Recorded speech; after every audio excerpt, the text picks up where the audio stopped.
Oke, assalamualaikum teman-teman. Kembali lagi bersama saya Naji di channel ALR Series. Kali ini saya akan melanjutkan alur cerita film series yang berjudul Tune the Light. Bagi kalian yang belum menonton episode sebelumnya, link saya taruh di deskripsi. Tanpa berlama-lama lagi, kita langsung saja ke alur ceritanya.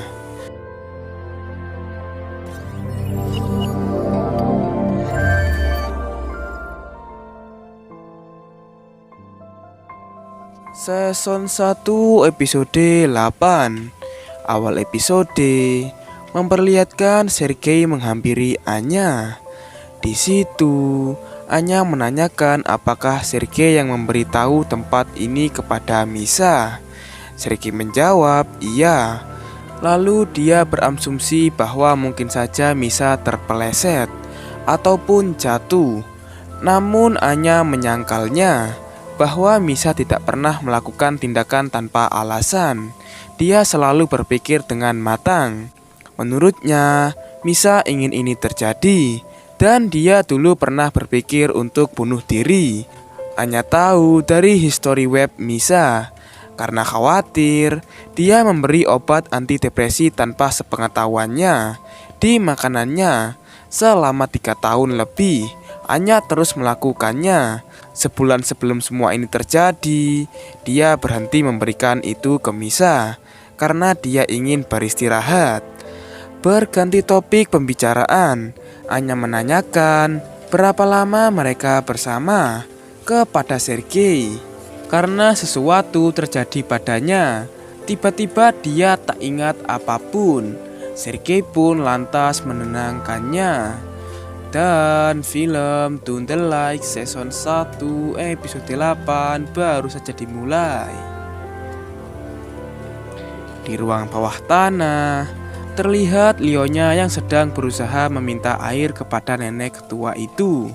Untungnya nenek itu menjawab dan menyuruh Leonya untuk menjauhi tangga. Di situ juga terlihat Marina yang masih stres. Di lain sisi, Ira sedang mengecek persediaan makanan. Lalu Sergei datang hendak membuat kopi. Di situ Ira menanyakan kegiatan Anya tadi malam. Sergei menjawab menulis. Setiap waktu dia selalu menulis. Setelah itu, Ira mengatakan bahwa ada beberapa makanan yang hilang. Kantong tidur Misa hilang dan juga mobil yang hilang dengan aneh. Awalnya, Sergei tak ingin untuk berteori. Namun ketika ia berpikir, mungkin saja Misa melakukan itu semua. Membuat orang percaya dia tenggelam, mengambil makanan dan mobil. Bayangkan saja jika itu benar, mereka harus bagaimana? Namun tiba-tiba Pavel datang menemukan kantong tidur Misa. Di luar, Anya masih terus berusaha mencari keberadaan Misa. Ketika Sergei sedang mengumpulkan kayu bakar, Anya memanggilnya karena ia melihat mayat Misa. Sergei di situ berusaha untuk membuka bongkahan es. Setelah terbuka, untungnya itu bukan mayat Misa. Walaupun itu bukan mayat Misa, Sergei tetap syok karena selama ini mereka meminum air dari danau itu yang sudah tercemar. Berpindah ke Leonya, dia sedang membuat kayu bakar dengan tangan yang terborgol. Berkali-kali dia terus meminta maaf atas perbuatannya kepada nenek tua itu. Namun nenek itu mengabaikannya dan terus menyuruhnya untuk memotong kayu. Kembali ke Anya, ia sedang membaca buku catatannya. Tidak berlangsung lama, Ira datang.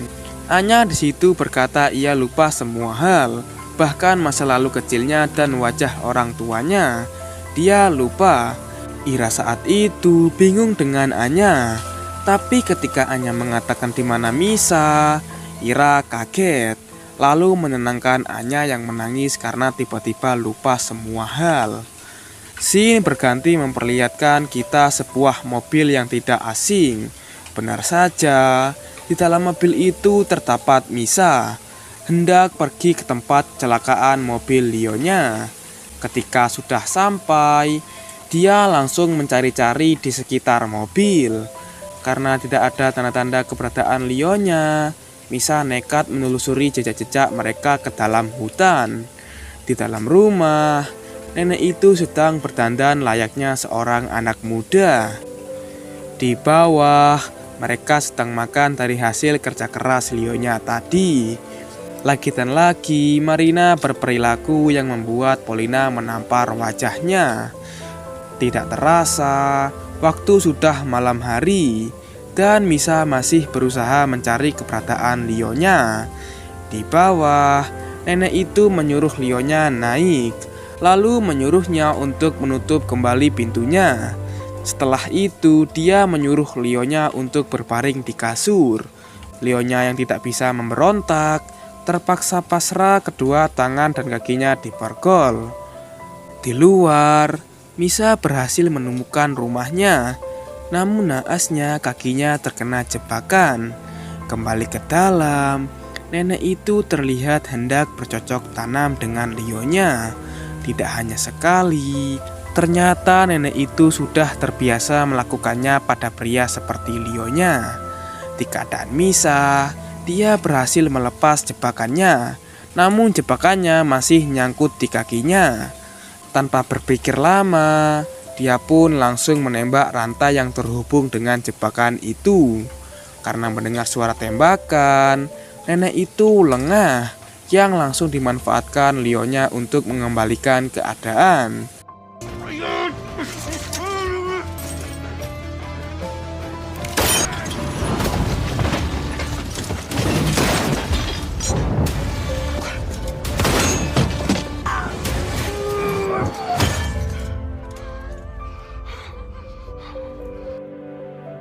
Berpindah ke Ira, dia sedang meniduri Anton. Setelah tertidur, dia pindah ke tempat Pavel. Dan lagi-lagi mereka bercocok tanam. Di keadaan Anya, ia terus menulis-nulis di buku catatannya. Sergei yang melihatnya menyuruhnya untuk istirahat. Karena Anya kokoh tidak mau istirahat, alhasil Sergei pun mengambilkan air minum untuknya. Saat mengambil air minum, Sergei kaget melihat Ira dan Pavel sedang bercocok tanam pas di hadapannya. Tapi tiba-tiba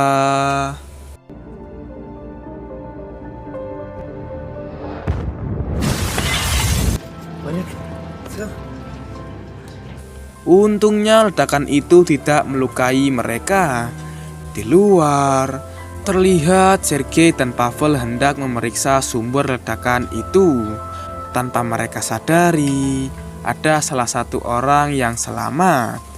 Ledakan tadi ternyata berasal dari pesawat jatuh. Mereka berasumsi bahwa tidak mungkin ada orang yang selamat. Di sisi Leonya, dia membukakan pintu bawah tanah. Marina yang khawatir langsung naik dan meminta maaf atas perbuatannya tadi. Leonya saat itu menenangkannya, karena di luar masih ada seseorang. Ketika ia melihat dari jendela, orang itu nampak tergeletak. Langsunglah Leonya menghampirinya, yang ternyata itu adalah Misa. Setelah dibawa ke dalam, Leonya berhasil melepas jebakannya. Dan untungnya tulang kaki Misa aman-aman saja. Saat Leonya menyuruh Misa menggerakkan jempolnya, dia melihat Misa sedang berciuman dengan Polina. Leonya dan Marina hanya bisa tersenyum. Kembali ke Sergei, dia hendak kembali ke rumah. Sambil berjalan, Mereka mulai bertanya-tanya bagaimana pesawat itu bisa jatuh. Kehabisan bensin ataupun tertembak mereka tidak tahu. Lalu Pavel di situ berkata ia hendak kencing sebentar. Namun belum lama Pavel tiba-tiba ditodong oleh seseorang yang selamat tadi. Orang itu berbicara sambil ditranslate oleh HP Pavel. Sepertinya dia berasal dari Cina. Tidak hanya itu, mata orang itu putih seperti terinfeksi. Sergei saat itu menyuruh Pavel untuk membuang HP-nya. Setelah terbuang, kini orang itu tidak paham bahasa mereka. Sergei pun langsung menyuruhnya untuk menunduk. Pavel bingung. Jika dia menunduk sama saja akan terkena lehernya. Alhasil dia menusuk mata orang itu dan diakhiri dengan tembakan Sergei. Leher Pavel terlihat terkena pisau, namun untungnya tidak parah. Singkat waktu, Pavel sedang mengobati lehernya. Ketika Ira hendak membantunya, Pavel menolaknya dan menyuruh Ira untuk beristirahat saja. Saat hendak tidur, ia terlebih dahulu mengambil buku catatan Anya yang tergeletak. Diisi misa, dia sedang diobati, sambil bercerita tentang virus itu yang bisa dilawan. Terbukti dari ibunya kembali sehat setelah ditangani Pavel. Lionya di situ heran, kenapa Misa bisa dibiarkan pergi begitu saja. Lalu Misa bercerita bahwa ia pergi menggunakan mobil, tapi mereka mengira Misa mati dan mobilnya dicuri.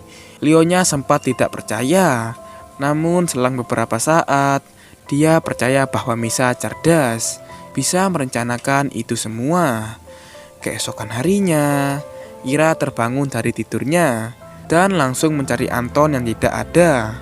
Untungnya ada Pavel dan Sergei bersama Anton. Di sisi lain, Leonya memberikan kunci borgol ke nenek tua. Ia akan pergi menuju Cherepovets. Потом найдешь.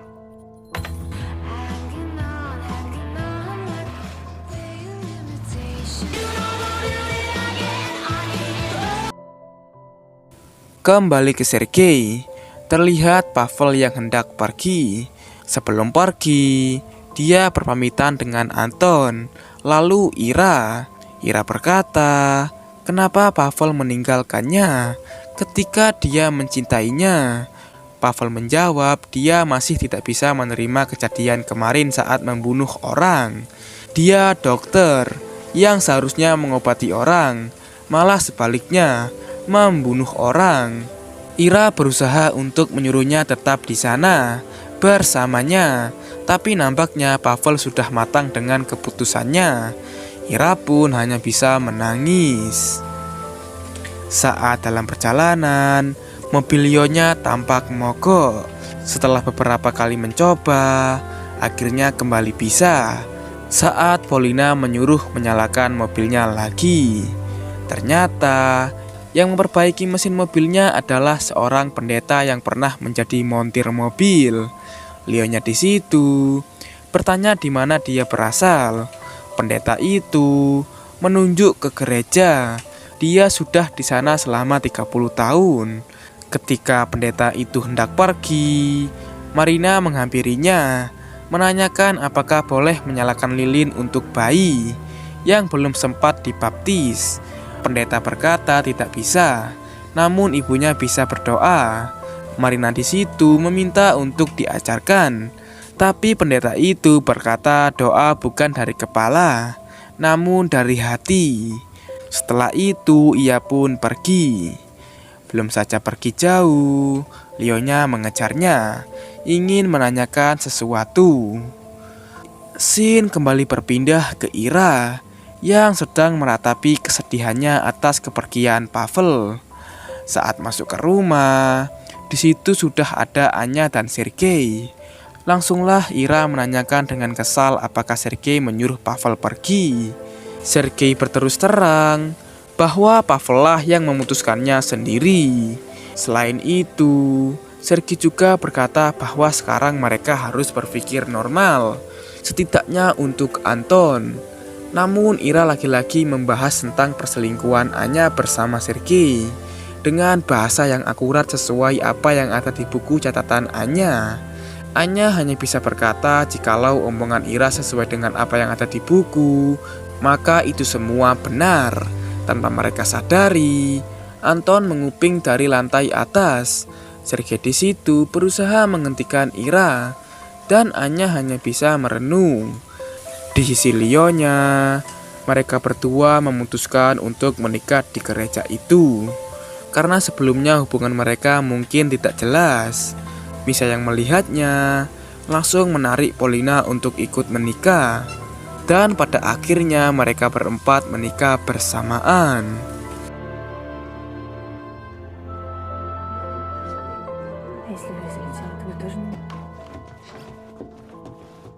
Венчай их.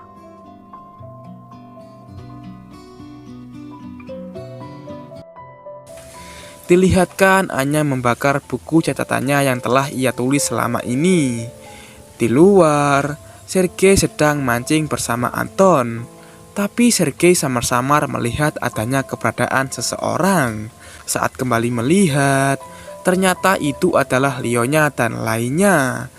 Melepas rasa rindu, mereka saling berpelukan. Namun kebahagiaan mereka tiba-tiba menghilang melihat rumah yang terbakar. Dari kejauhan, terlihat sekelompok orang berpakaian APD berwarna putih memata-matai mereka. Episode kali ini pun ditutup dengan orang misterius yang membuntuti rombongan Sergei. Dan film Turn the Lights season 1 episode 8 bersambung. Untuk season 1 sudah selesai, cuman sampai episode 8. Dan season 2 sudah rilis, tapi untuk sub Indonya masih tidak ada. Jikalau kalian suka series ini, komen di kolom komentar. Nanti saya usahakan upload season 2-nya dengan nyari-nyari sub Indo, ataupun nanti saya subtitlein sendiri. Untuk series selanjutnya, saya akan bahas film The Ride yang gak kalah seru sama Turn the Light. Jikalau ada salah kata, saya minta maaf. Wassalamualaikum warahmatullahi wabarakatuh.